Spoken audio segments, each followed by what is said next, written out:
Good evening. Welcome to Reality Check, where tonight we turn our attention back to the standoff with our big neighbor China. The rhetoric and the language emanating from Beijing continues to be really belligerent and fairly hostile. But today we're going to focus a little bit on economics. We've often heard people saying that this is not 1962, and that's certainly true not just in military terms, but also from an economic point of view. India and China are now huge trading partners with each other. And there are some who feel that that makes any conflict between the two countries impossible. But is that really the case? And who really has the edge in economic relations? Who benefits from the trade between India and China? And crucially, is there too much Chinese influence in some sectors of the Indian economy? That's what we're going to discuss and analyze and investigate tonight on Reality Check. But first, before we get in all of our other experts, let's quickly hear this statement from none other then Baba Ramdev held out an economic stick to China. आज चीन की हजारों कंपनियां देश के करीब 25 लाख करोड़ रुपए की अर्थव्यवस्था पर कब्जा किए बैठी हैं। जितने भी चीन के प्रोडक्ट्स हैं, सब भारतीयों को बहिष्कार करना चाहिए। आज शौर्य दिवस पर हम ये संकल्प लें, हम खाली 15 अगस्त और 26 जनवरी तक देशभक्ति के नारे न लगाएं, खाली भारत माता की जय बोल करके और खाली तिरंगा लहरा करके अपने भारतीय होने का खाली गर्व ना करें। अब चीनी वस्तुओं का पूर्णतः बहिष्कार करेंगे तो नाक रगड़ करके चीन को भारत के सामने झुकना पड़ेगा। All right, Baba Ramdev holding out that economic stick to China, saying that there should be a boycott of all Chinese goods. We're going to be getting in all the experts in just a couple of minutes. I've just introduced them before I carry on. Brahma Chalani, arguably one of India's top experts on China, and has been very vociferous on the entire standoff that's taking place. G. Parthasarathi, one of India's topmost diplomats, top strategic and foreign affairs thinker, actually was there in the PMO, I think, when one of the first Chinese intrusions took place. Gurcharan Das, a former CEO of Procter & Gamble, of course, but author, India Grows at Night, a number of other things. One of our top economic thinkers may be able to tell us more details about the India-Chinese economic relations and also what Baba Ramdev said about that particular boycott. Rajat Khaturiya joining us, Director and Chief Executive at ICRIA. Thank you all so much for joining us, and I'm going to be going to some of our reporters who've been really studying the India economic relations in detail. But before I come across to everyone else, let's just take a look at some of the facts on the ground. Bilateral trade between India and China is something like $71.5 billion, but it is not an entirely equal level playing field. India's imports from China are $61 billion. India's exports to China are just $10 billion. So that trade deficit has now widened from something like $37 billion 5 or 6 years back in 2011-12 to $51 billion right now. And this is coming straight from the Ministry of Commerce and Industry. Also, worth noting that the Chinese have become investors in key areas of startup India. Not necessarily as big as the US or Japan, but significant nevertheless. And we are flashing a range of some of the deals that have been done. Big ones also. Alibaba, $680 million in Paytm, ClearTrip, $180 million in Make My Trip, Tencent coming into Hike Messenger, ByteDance is there in Daily Hunt. So crucial parts of startup India are getting Chinese money, Chinese funding, Chinese investment. It's happening elsewhere as well. And one of the factors that we should turn our attention to is the Chinese dominance in certain key sectors of the Indian economy. Take telecommunications. Mobile handsets, for example. Look at those figures. More than 50% market share of all handsets today in India are Chinese. And those figures, as you can see, are growing. It's growing every single year. Extended from handsets to what's running on the handsets, a majority of people now in India are using a Chinese browser, UC browser and other Chinese browsers on their mobile phones. Also, a majority of mobile news is now coming to you from a Chinese browser. So it's really a very important and a dominant place that China is having in areas. And you can extend this to other parts. Textiles, electronic goods, go shopping anywhere, you'll see a large number of Chinese products out there. So all very well for Baba Ramdev to say that let's boycott all of this, but the Chinese do have fairly considerable influence already in the Indian economy. Before I come to the experts, I just want to go to two of our key reporters who've been studying this. Natasha Jog joins us. Ointham has also been studying this in some detail. Ointham, let me just come to you first to take a look at the numbers on the balance of trade. China does have a positive balance of trade with many countries, but those figures with India are actually almost somewhat alarming. We export only $10 billion to them and import $50 billion. It's a pretty large trade deficit that India is running with China right now. That's right, Vikram. In fact, if we look at the trade deficit between the two countries, it is absolutely skewed in favor of China. And this particular issue has been taken up by our Commerce Minister, Nirmala Sitharaman, with her Chinese counterpart. She has actually asked China to ensure a level playing field for our IT and agro-product industries. Now, our government officials have actually said that the trade deficit levels, the ballooning trade deficit between the two countries has actually reached unsustainable levels. Now, if we look at the trade basket, the kind of products that China exports to us are value-added products like smartphones, electronic goods. But if we look at what we are sending out, what we are exporting to China, our items includes stuff like cotton, plastics, organic chemicals, ash, and of course we cannot forget the fact that Chinese mobile handsets have taken over our market. The domestic market is flooded with all these products from China, and of course I need not mention the kind of investments that Chinese companies are making into our startups at this point of time. Vikram? And it's, I think that the point about the areas of Chinese dominance is interesting. You were talking about mobile handsets. That's 50% or more is Chinese. And in fact, the browsers and the news that is running on those handsets are also Chinese. It's Chinese control, more than 50%. Yes, that's right. In fact, more than 50%. In fact, the industry data suggests that 51.4% of our handset market has already been captured by the Chinese players. They have actually reduced our vendors, the domestic vendors, to a mere little over 13%. Our domestic smartphone market is estimated at $8 billion, and the majority of the market share is now controlled by China. Now, Vikram, I would also like to draw your attention to a more significant issue.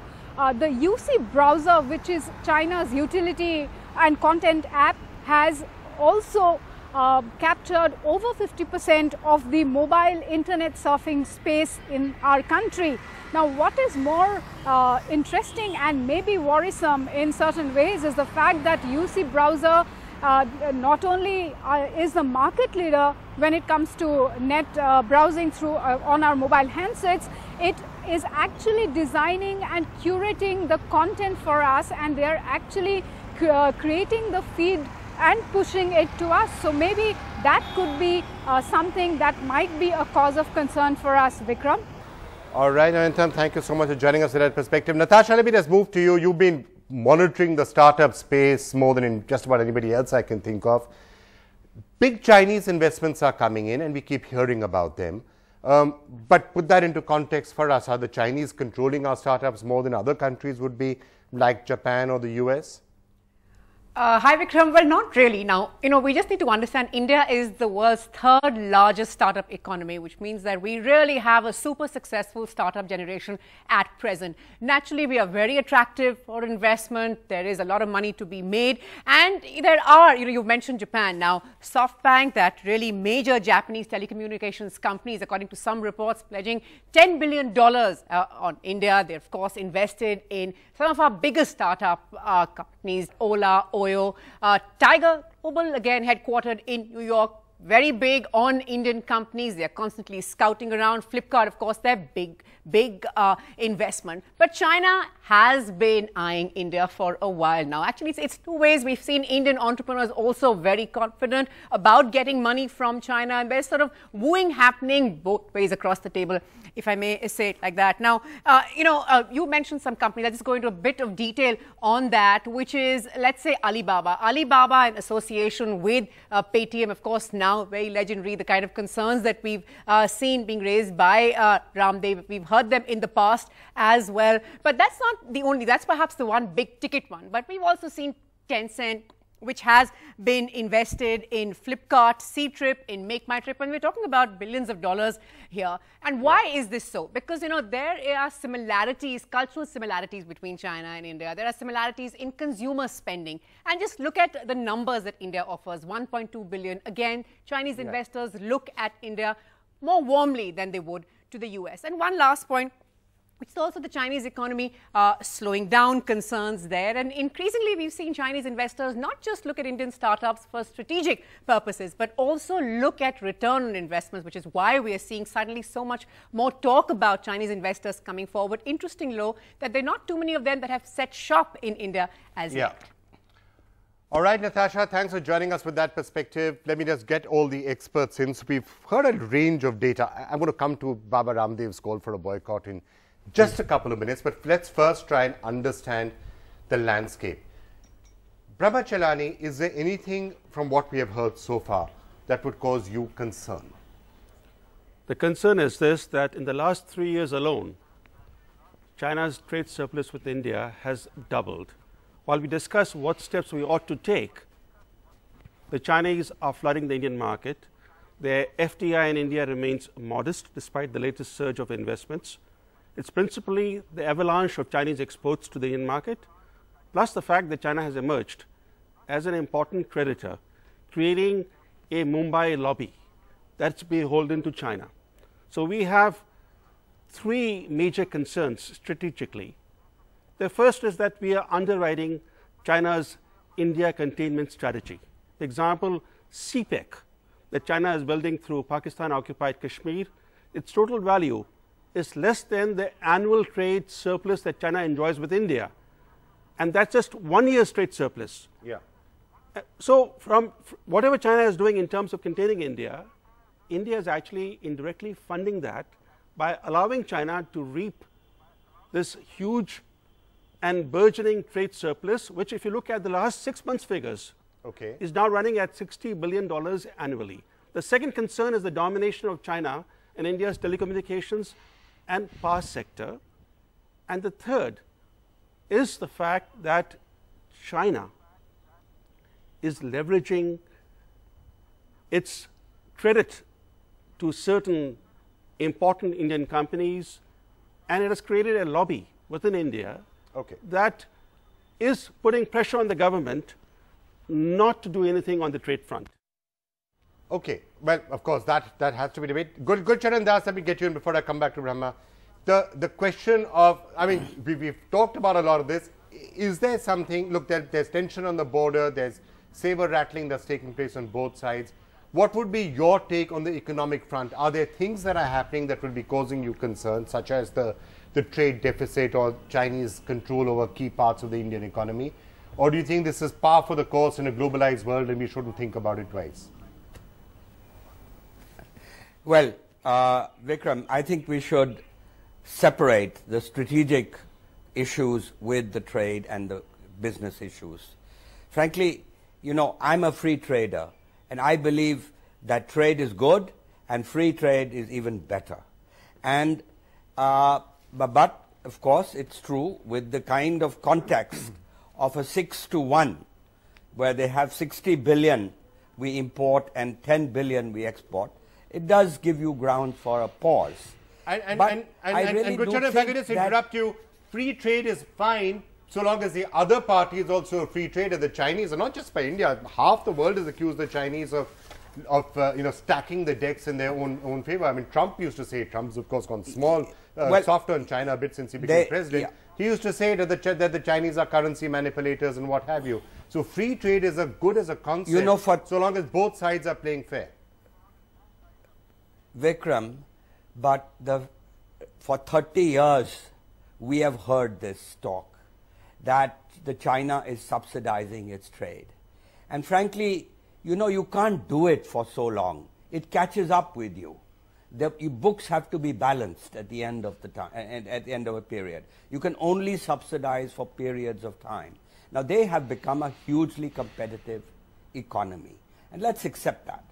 Now, and we have to, I mean, every country has this problem of having to compete with China, having to, US has a huge problem of a deficit, a surplus that China enjoys versus the United States. Okay. I just think that, you know, our best defense, our best strategic defense against China is 10% growth. And if we start engaging in boycotts or trade wars, that you're hurting yourself. We will be much more hurt by the losing China trade than they will be. We represent a very small part of, we represent only 3% of their imports. Okay, Brahma is disagreeing with you. He's trying to he's saying that India will be hurt more if that trade goes down than China would. China has weaponized trade and investment. Look at the way China uses trade as a political weapon against its neighboring countries, against South Korea currently, against Mongolia last November, December, against Japan earlier, against the Philippines earlier, against Norway for awarding the Nobel Peace Prize to a Chinese dissident. It has a history of mixing trade with politics. It has turned trade into a sharp sword that it wields at will to punish countries that refuse to toe its line. Okay. It's very important to note one thing, that today, even as it's waging a psychological war against India, right, it has nice words to say just today on India's trade policy. Why? Because India's trade policy allows China to wage economic warfare against India and get away with it. All right, Rajat, let me get you in, and then I'm going to come back to Partha as well. Rajat, where do you weigh in on this? Not just the talk of a boycott, but in general, the economic aspect of the India-Chinese standoff. Well, I agree with what Gurcharan Das said in the sense that one has to separate the trade issues from the geopolitical and strategic issues. And essentially, free trade has been good for India. We have leveraged free trade, and we should continue to leverage free trade. Having said that, I think the burgeoning trade deficit with China has to also be seen with the perspective of what is it symptomatic of. And there are a couple of things that emerge. One is either we are exporting too little to China, or we are importing too much, or the third thing is that maybe China is investing too little into India as a part of, you know, their overall expansion strategy in terms of FDI. They're investing next to nothing in India, which is the fact. So yeah, notoriously low. They are not investing very much into country. Rajat, and I'm going to throw this to been notoriously low. So they've been kind of coming into the Indian market as exporters. Yeah. And one of the reasons why they are able to export, it could be that, you know, there are benefits of trade that pervade down the economy in terms of going to consumers. So if you are able to import cheap components from China, assemble them in India, and then sell them to consumers who can then use their phones and then get access to services that they did not have in the past, that's a positive thing. I look at it in a positive sense. Okay. However, the symptom of the deficit can be addressed in the future by making India a kind of manufacturing destination for smartphones, from mobile phones, which is something that the Make in India campaign or the initiative is trying to address. But Rome wasn't built in a day. Get you in on that point. It won't happen overnight. It will take time to do that. Okay, we got you, Rajat. Partha, let me just turn to you. Trade deficit and all is fine. Now let's look at the strategic aspects of some of this, including if everyone has a Chinese-made handset, if a lot of telecom is in Chinese hands, if the browsers that are running in it are all Chinese-controlled, the news on it is Chinese-controlled, is that a problem? Strategically, is that a problem? Let me put it this way. I agree with both the economists that we are too far gone for returning to an era of import substitution of the past. Or the boycotts that Ramdev was calling for? Well, first I would suggest that we should boycott the import of Lord Venkateshwara's murtis from China, which is rather ridiculous to the extent to which we go. But on a more serious note, 3 sectors. Remember one thing, China is developing world expertise in cyber warfare. They can cripple your economy. 3 sectors are crucial: communications, transportation, and energy. But there's a very strong Chinese presence. That's what I'm all of them. That's what I'm coming to. I think, you know, we don't seem to realize that in the event of our going the way we are going, in the event of a serious showdown with China, they can cripple our transportation, energy and communications. The answer to that lies, to my mind, in giving incentives to Taiwan, to South Korea, to the Japanese and the others, to make India a more attractive destination. That we haven't done. Okay. We don't manufacture semiconductors in this country. We don't manufacture the basics of insulators in this country. So I think what we need to do, or handsets. How tough is it to make handsets? So what I'm coming to is basically, it's up to the government to strategize. Okay. And these particular sectors, put them in consultation with the private sector into zones where you have certain disincentives for the Chinese. I think there are far too many incentives for the Chinese at the moment, including bribing the Indian system, public and private. Okay. If I could just make a quick point here, therefore, developing our own industries in these crucial areas. So, strategic areas, you say that the government should look at it? How to reduce Chinese dominance in strategic areas like telecom or whatever it is? Absolutely. First, you cannot separate the economic elements from the geostrategic elements.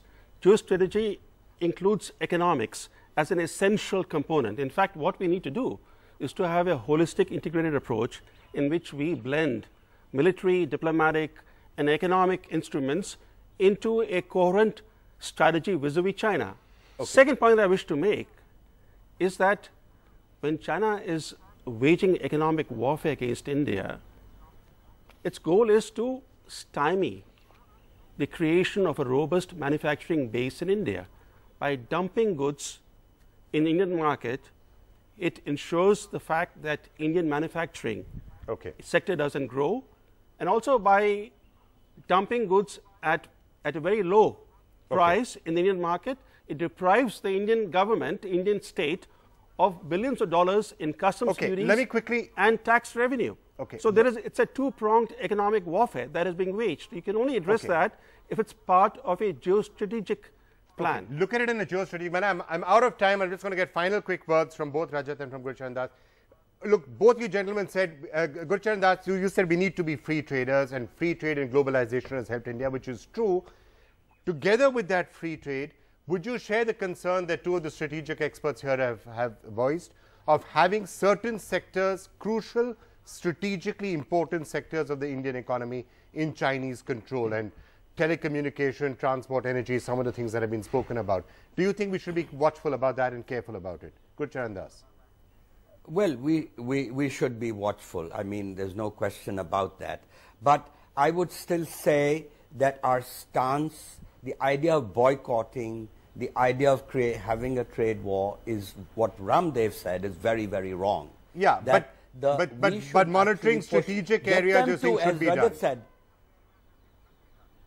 well, yes, I mean, you need to I think be cybersecurity cautious is a huge in threat. those strategic areas. But the answer is to get others to come in also. Right. Make Get India the others inside. So that everybody wants to compete. Yeah, and let them compete. That's what Rajat, final quick word. I'm out of time. So Rajat, final very quick word from this on strategic areas of the Indian economy. So the final quick word: cybersecurity is a big risk, and we need to address that. But I mean, growing the handset market, growing the smartphone market in India, and getting more domestic content is something that we should do. And I only take the example of Maruti. When it first started in India, it had very little domestic value content. Over time, it's ramped up the domestic content to much higher. And we are going that way in the domestic handset industry, and we should go that way. Yeah. But in order to do that, we'll have to do what was said just a while ago. We need to kind of improve the domestic manufacturing environment, including try and get the semiconductor manufacturing in India. So that essentially, will have huge spillover benefits in not only telecom but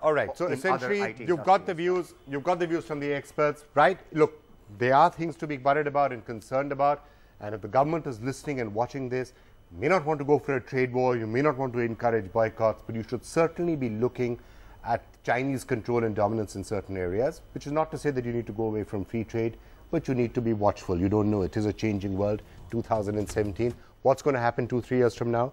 We should be alert and we should be watchful.